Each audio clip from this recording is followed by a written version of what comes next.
E whai ana e tahi toki i te aki tai ao Māori no ngā kāinga hurinoa i te motu ki te whakatōpū i ā rātou rautaki kai te akitanga, hei painga mō ngā uri whakatupu.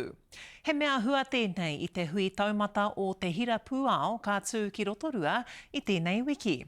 I tai atu a Harata Brown ki tā rātou hui i te pūao o te atatu ki Maketu. Anei rā, tana pūrongo.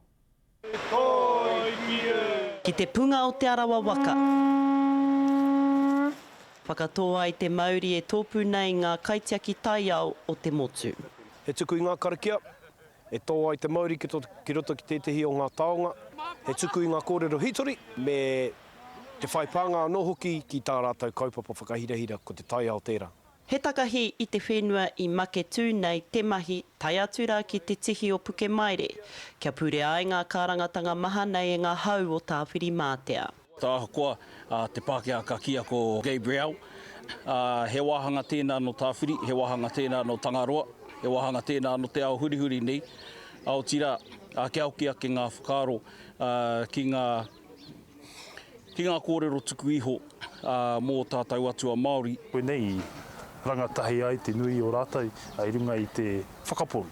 He kaupapa pai tēnei, mā te aha i te mahi ngā kaupapa, mā te iwi, e ora te whenua, e ora te tangata. Tō mua i te wānanga i ngā take tai ao nui e pākau ake ana ki ngā iwi putanua i te motu. Ko te whakawhanaunga ki te tai ao te mahi. He pai noiho ngā mea i roto i te kēti, he pai noiho te whakatupu hua, te whakatupu i ngā āhuatanga, i ngā tahataha wai, te hoki ki ngā māra, me era tūmomo āhuatanga. Engari, kaiwhea ki te apopo o era tūmomo āhuatanga. Trying to bridge that understanding, I guess, between our people and what's happening with the policy space. It's through wānanga, it's through kōrero, it's through connecting people out to the whenua. Ka tū te hui a te hira pūao nei ki rotorua mo te roanga ake o te wiki. Harata Brown, Te Karire.